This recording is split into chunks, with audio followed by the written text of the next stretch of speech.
Inhaler নিতে নিতে আপনার গলা ধরে যাচ্ছে বা গলার স্বর পাল্টে যাচ্ছে, এই কমপ্লেন কিন্তু আমরা 10 জনের মধ্যে 1-2 জনের পাই। পার্টিকুলারলি কোন কোন কারণ আমরা এই কারণটা হতে পারে বলে মনে করি? 1 নম্বর হচ্ছে ইনহেলার দেখবেন যেগুলো স্টেরয়েড কন্টেনিং হয়, অনেক সময় দেখবেন স্টেরয়েডগুলো ডিপোজিশন হতে হতে গলাতে একটা ফাঙ্গাল র্যাশের মতো ডেভেলপ করে, সেইগুলো কিন্তু গলার স্বর পাল্টে দেয়।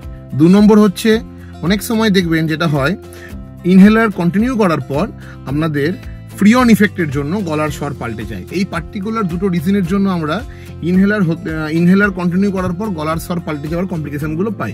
এর ট্রিটমেন্ট কি? এর ট্রিটমেন্ট হলো যদি ফাঙ্গাল র্যাশ বা ফাঙ্গাল কোনো ইনফেকশন গলাতে হয় তাহলে ক্যান্ডিড মাউথ পেন্ট বলে একটা ওষুধ হয়, যেটা আমরা দিয়ে কুলকুচি করলে 7 দিনের মধ্যেই এটা কমে যায়। আর যদি ডিউ টু ফ্রিয়ন ইফেক্ট এই পার্টিকুলার প্রবলেমটা হয় তাহলে আমরা বলি যে গরম জলে একটু গার্গেল করে নেবেন বা গরম জল খাবেন বা গরম জলে কুলকুচি করে নেবেন, তাহলে কিন্তু এই কমপ্লিকেশনটা আর হবে না। ধন্যবাদ।